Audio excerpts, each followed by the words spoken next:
This program is brought to you by Link TV for educational and non-commercial use only.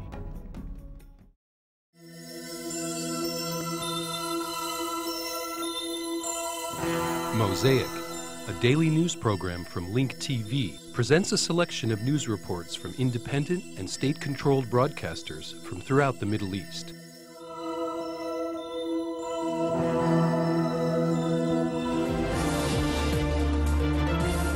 Lebanon has started a long day of strike, which was called by the opposition-led General Workers' Union. Meanwhile, Beirut and several other Lebanese territories are witnessing a strike and sporadic protests over the economic and social situations in the country. However, once the curtains are pulled down, it seems that the political indicator is the one behind what is happening in Lebanon. Our reporter Ilyan Shatri from Beirut. All roads are not leading to Beirut. Since pre-dawn hours, all the entrances to the Lebanese capital have been closed by burning tires and dirt barriers. In addition, all roads in and around Beirut, as well as all roads leading to the airport, have been closed to traffic, which prompted the Aviation Administration to ground all flights. Today's strike and demonstration were called for by the General Workers' Union to protest the living conditions in the country. However, the union called off the demonstration due to the fragile security situation in the country. The situation can no longer be tolerated. Everything is expensive. My brother, we are neither loyalists nor opposition. We are people who are caught in the middle and just want to make a living. There is no solution. Every time a solution is proposed, they turn their backs on it. This is what the United States wants. The economic issue in which the strike was based on was quickly turned into a political issue, suggesting an escalation in the showdown between the Lebanese government and the majority on one side and Hezbollah and the Amal movement on the other. This political escalation is due, in part, to the latest decisions regarding the Hezbollah communication networks and the recall of the head of security in the Beirut airport, Brigadier General Wafiq Shaqayr. The political division overshadowed the strike, but with a different degree, especially in areas close to the majority, where the residents considered the day of the strike as a normal day. What is happening today is wrong. Lebanon has had enough. I will not go on strike. The Lebanese army and security forces took exceptional measures. They took positions in the hotspot areas in and around the Lebanese capital in order to prevent any engagement between the majority and the opposition. In addition, the Lebanese army formed military barriers between the two sides in order to prevent any security breach of religious or sectarian nature. This is how the streets of the Lebanese capital appeared today, isolated and cut off, exactly like Lebanon's channels of negotiations.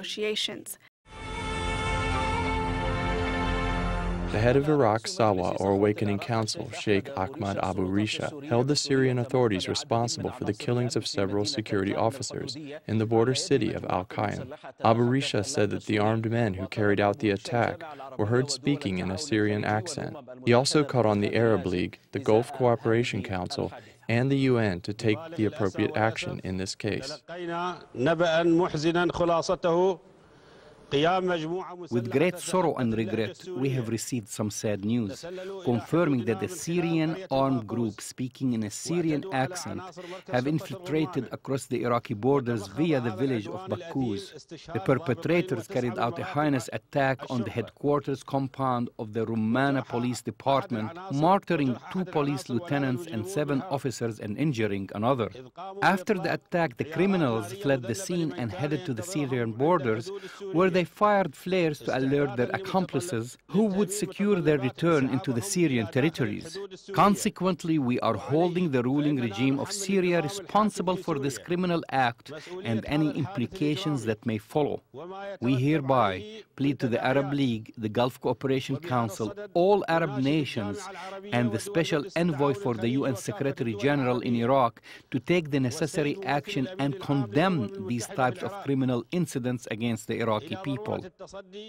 In an interview with Al Arabiya channel, the Haditha police chief confirmed that Abu Ammar al-Baghdadi is originally from Haditha and that he remains at large in areas near Baghdad, Kirkuk, and Mosul. The chief added that al-Baghdadi was a radical activist during the 1980s and was fired from the security agencies due to his extreme beliefs.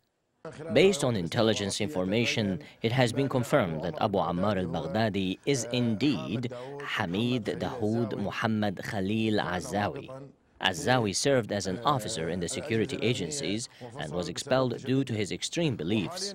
We are currently pursuing him, and we believe he is traveling in areas between Baghdad, Mosul, Kirkuk, and Mahmoud. He is a leader in Al-Qaeda organization, and through this intelligence information, we found out that he is Abu Ammar al-Baghdadi, the Emir of the Islamic State of Iraq. From Cairo, we are joined with Abdurrahim Ali, an expert on Islamic group affairs. Abdurrahim, first, a clear accusation was made by Sheikh Ahmad Abu Risha against the official regime in Syria. How do you interpret this direct accusation? يعني أعتقد هذا الاتهام المباشر جاء متأخرا وهذه الدعوة جاءت متأخرا. I believe that this direct accusation came too late.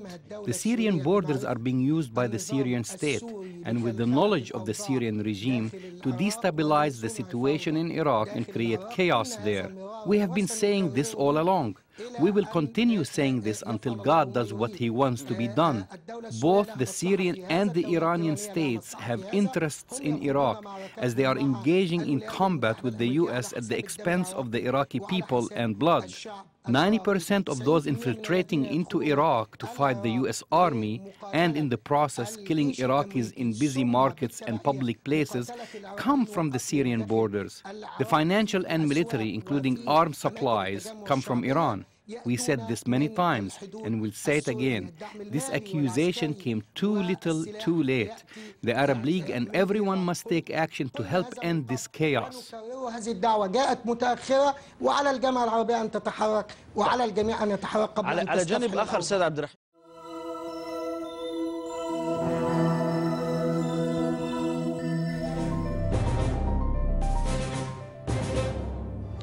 علمت الجزيرة من مصادر سياسية إسرائيلية أن Israeli sources told Al Jazeera that Ehud Olmert will step aside from his position or at least take administrative leave as prime minister until his corruption investigation ends. The knowledgeable sources said that Tzipi Livni may take over the duty of prime minister until Olmert is exonerated or early elections are held. يبدو أن أيام إيهود أولمرت السياسية أصبحت معدودة. It seems that Olmert's days in office are numbered. According to senior official sources in Israel, Olmert has no choice but to resign or take administrative leave as prime minister due to the ongoing investigations about new bribery charges. Although Olmert's cabinet denied this, Israeli officials are in a state of anticipation due to the investigations, which may lead to early elections before the end of this year. If Olmert were to take an administrative leave as prime minister, then Foreign Minister Tzipi Livni will be the prime minister for 100 days. If Olmert's innocence is not proven by then, the Israeli prime minister will have to nominate a new candidate who will most likely be Livni to form a new government. It seems that this government will be supported by Shas and the Labour Party because they are not in a hurry to hold early elections. Livni's government will also get the support of the left, such as the Meretz party.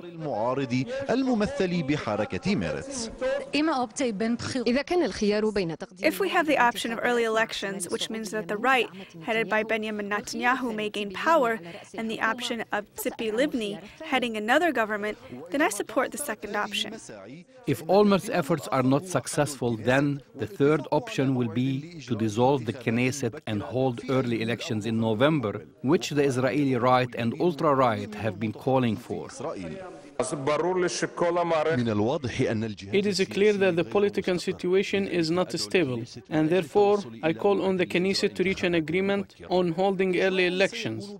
At least 61 Knesset members must support the notion of holding early elections, which means that the Knesset must first dissolve itself. At the current time, there aren't many Knesset members willing to do so. I do not think that the time has come to hold early elections. I think that both the opposition and the government coalition must unite to strengthen Israel's position in the face of those who want to destroy it. The Likud party, which according to polls may win early elections should they be held, is hoping that the Shas party changes its position. I call on the Shas party to withdraw from this bad and corrupt government. Do something and stop holding onto your seats and narrow interests. It was said that Olmert was the strongest political player in Israel, but this time he seems to be in a very weak position. This leaves the door open to all possibilities, including freezing the peace negotiations with the Palestinians. Ilyas Karram, Al Jazeera, West Jerusalem.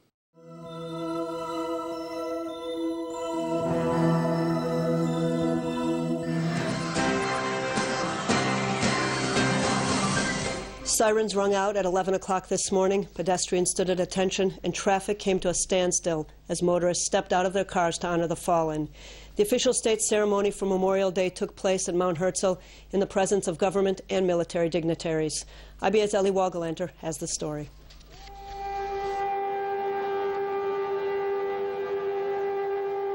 With their heads bowed and the traditional wail of the siren, Israelis paused today to remember the 22,437 soldiers who died in defense of their country, including the 65 soldiers who died in the past year. Ceremonies were also held today for 1,634 civilians who have been killed by terrorists. The main ceremony marking the somber day was held this morning at the Mount Herzl Cemetery in Jerusalem in the presence of President Shimon Peres, Prime Minister Olmert, IDF Chief of Staff Gabi Ashkenazi, and other dignitaries and government officials. There is no one in Israel to whom the price of war is alien, Olmert said. This special day wipes away our divisions. The feeling of unity and shared destiny is stronger than ever. Addressing the bereaved families directly, the Prime Minister said, "We will always hold in our hearts a debt of honor to your children." Throughout the day, radio stations played somber music and devoted programs to retelling the stories of soldiers killed in battle. Places of entertainment, such as movie houses and restaurants, were closed. Last night, Chief of Staff Ashkenazi told the crowd at the ceremony near the Western Wall in Jerusalem, 63 years since the end of the Holocaust, the greatest atrocity in human history, we remain surrounded by countries, by peoples, by organizations that refuse to come to terms with our existence in our homeland. Ceremonies were also held throughout the country at schools, IDF bases, and at each of the nation's 43 military cemeteries.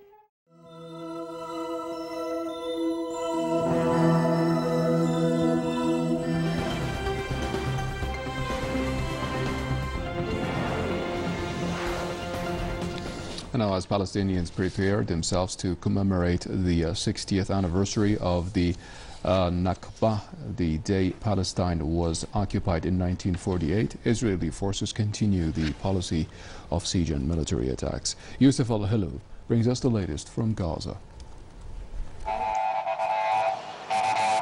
The Israeli assaults on the besieged Gaza Strip continue. Ambulances were busy today evacuating the casualties of the latest incursion to hospitals that lack proper medication due to the ongoing suffocating siege. Israeli tanks backed by warplanes conduct incursions almost daily, killing and injuring more Palestinians and destroying properties and farmland. This escalation comes amid Egyptian mediation efforts to broker a ceasefire deal between Israel and Palestinian resistance movements. I don't think that Israel is really interested in having a truce with the Palestinian people, because this is the antithesis of the nature of Israel as a settler colonial state. Israel does not want to give legitimacy to the resistance movement in general in the Gaza Strip. And I think these incursions come within the context of the genocidal war that has been going on since 1948. The repeated military attacks continue in parallel with the ongoing siege that has created a state of destitution. The afflicted residents who are plunged into frustration, despair and misery have lost faith in the so-called peace process.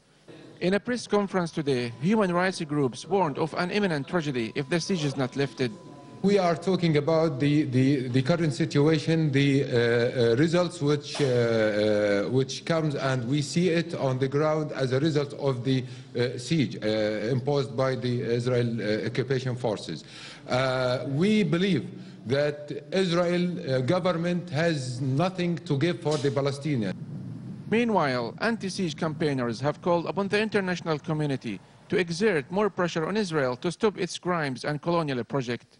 Israel is a colonial project. They don't want peace, because peace means surrendering land.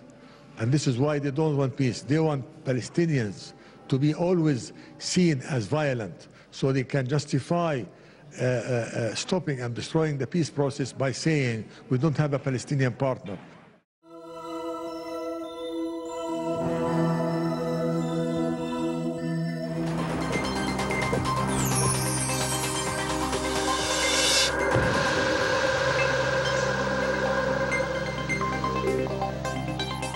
The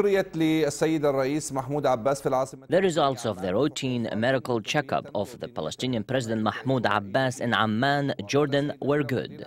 The president's spokesman, Nabil Abordena, said that Abbas also underwent an angioplasty operation and that it was successful.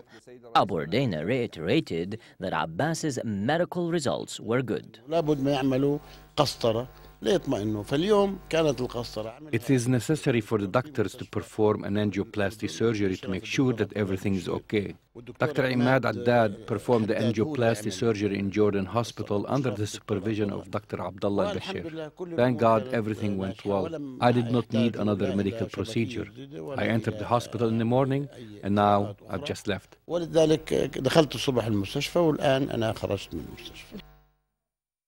The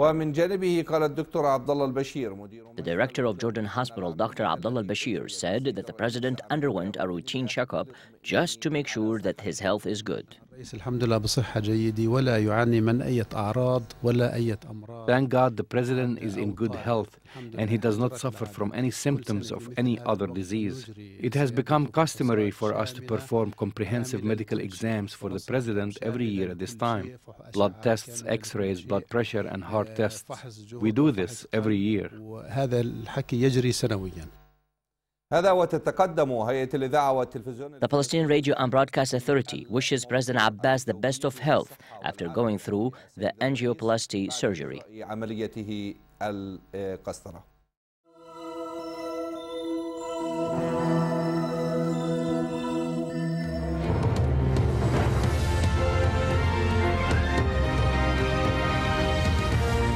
Last year, more than 100,000 people made the dangerous journey from Somalia across the Gulf of Aden to Yemen. This year, 32,000 others have joined them, but it's estimated that 1 in 20 did not survive the trip. Hashim Al-Bara met some of those who did in the refugee camps of Yemen. This desolate desert to the west of Aden has become a bleak shelter for thousands of Somali refugees who fled their war-ravaged country. Liban Hassan Farih has just arrived after a long and treacherous sea journey. He is lucky. Others have drowned or even been thrown overboard by their ship's crew when things have gone wrong on the crossing. These refugees are hoping for a better life here in Yemen or the possibility of being resettled in the wealthy Gulf countries or Europe. But the authorities in Yemen and the United Nations High Commission for Refugees are concerned that with the chaotic situation in Somalia, these people may not be able to return back to their homeland in the near future. Mariam took the same risk with her husband 15 years ago. For her and her family, life in Yemen is tough. During summer, they struggle with the heat. Her children find it hard to sleep at night because of mosquitoes. They get a monthly official ration of flour, cooking oil and rice. It is never enough. There are still cases of malnutrition, says this woman. But despite everything, life in Yemen is still better than Somalia. Those who grew tired of the tough conditions at the Kharaz camp moved to this slum on the outskirts of Aden. The Basatin, or the Gardens as it is known here, has become a meeting point for smugglers and drug dealers. The United Nations High Commission for Refugees and local officials are helping families start small businesses like this one that helps make traditional clothes. What we intend to achieve is to make the women have economic power to be able to take care of their household needs and also to support their children. Every day, more and more Somali refugees land in Yemen. This camp was supposed to be temporary. Now it's a permanent home for thousands. They have only one very unlikely hope, that one day peace will prevail in Somalia.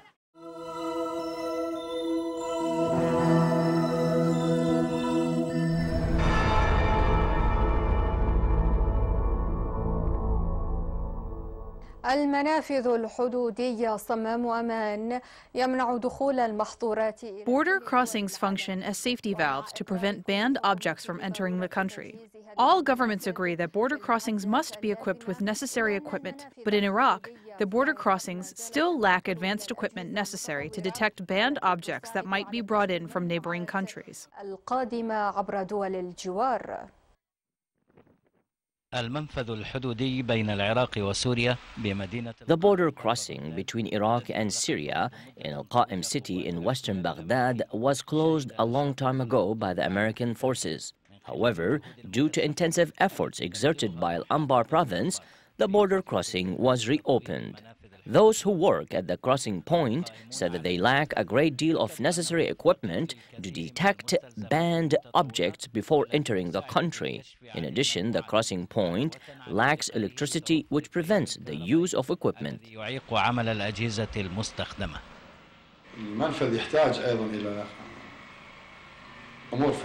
The crossing point needs technical equipment which is lacking. In fact, we should have spare equipment so that we can use it when our primary equipment breaks down. We should also have equipment to check bags. The crossing point suffers from technical and administrative problems in addition to electricity shortages. For example, the equipment that we use to check bags needs electricity.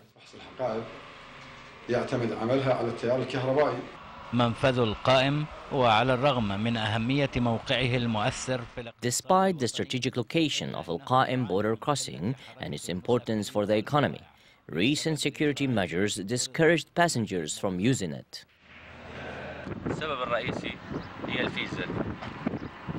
The main problem is visas. It is a problem. We urge the Iraqi government to stop this procedure. Now very few people are paying customs. People are not going back and forth due to visa-related problems. We urge the government to solve the visa problem.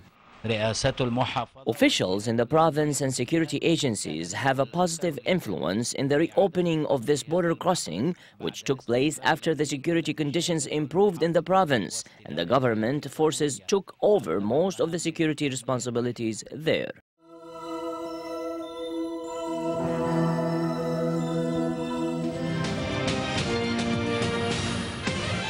The French Interior Minister, Michel Ayoub-Marie, wrapped up a two-day visit to Algeria, where she discussed with top Algerian officials ways to improve bilateral cooperation, especially in the fields of counterterrorism and organized crime. During the visit, the two sides signed a €2 million agreement aimed at modernizing and reinforcing the Algerian National Guard's capacity to act on such crimes.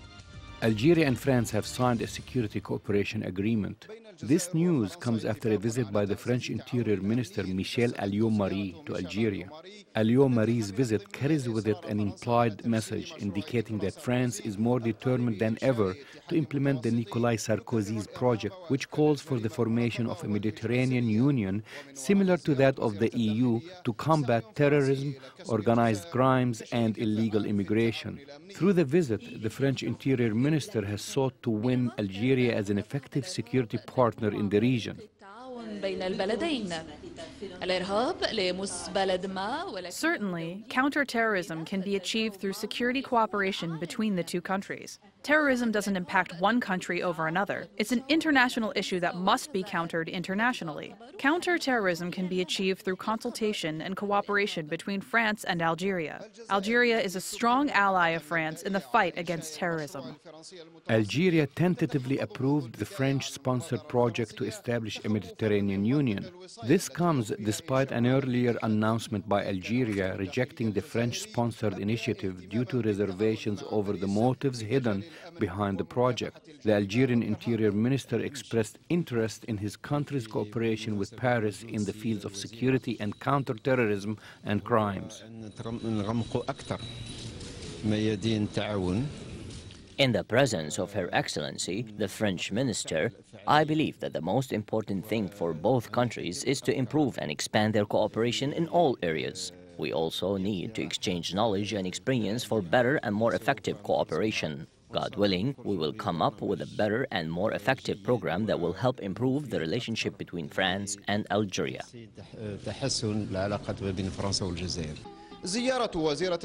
The visit by the French Interior Minister comes on the eve of the anniversary of the massacres of May 8, 1945, which has stirred strong emotions among the revolutionary segment of Algerian society, a segment that has consistently opposed a close relationship between Algeria and France.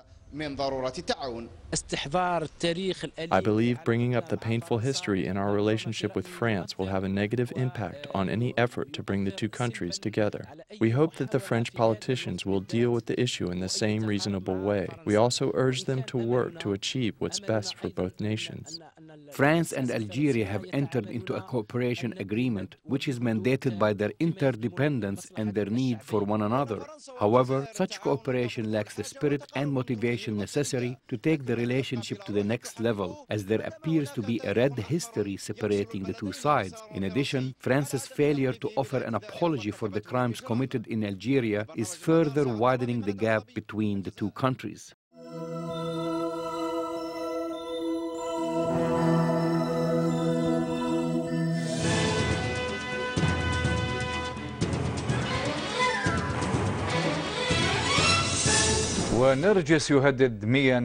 While a cyclone has devastated Myanmar, poverty and hunger and their implications threaten human existence throughout the world. Who benefits from all of this? This is the question. The answer may lie in the global increase in the price of food commodities.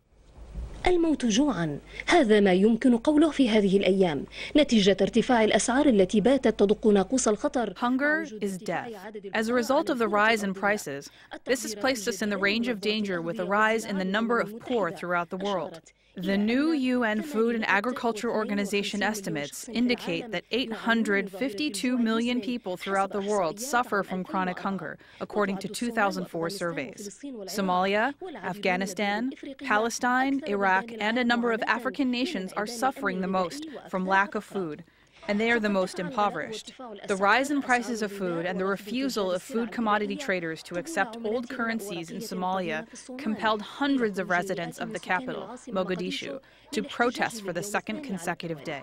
The United Nations Food and Agriculture Organization, FAO, refused to comment on the statements made by the Senegalese president, Abdoulaye Wade, who called for scrapping the FAO, considering it a waste of money. He also said that the current global food crisis represents a huge failure of the FAO. The Japanese Minister of Agriculture, who is visiting Brazil, criticized the restrictions placed by Brazilian authorities on the export of food from producing countries and using them as biofuels.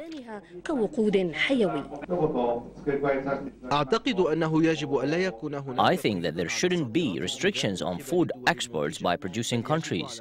Instead, the World Trade Organization must regulate the international markets so that these shortages do not happen again. There is no technical or scientific reason to close the markets in the face of Brazilian imports.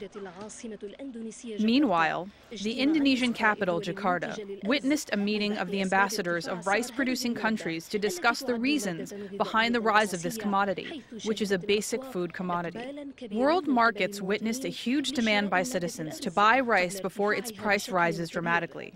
The question is, will the supply of rice increase in the international markets, or will it remain in the warehouses and expire in the face of the world's poor? Get more news about the Middle East online at linktv.org/Mosaic. The Mosaic webpage offers a complete archive of Mosaic programs, program transcripts, the Mosaic video podcast, and the Mosaic Intelligence Report, a weekly analysis of the hottest stories from the Middle East. The views expressed on Mosaic are those of the participating broadcasters, not Link TV or its sponsors. The production of Mosaic is made possible with the support of viewers like you. Thank you.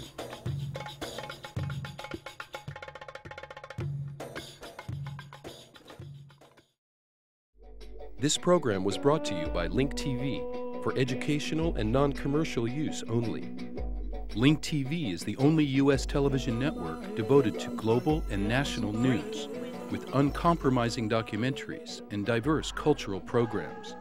Programs which connect you to the world.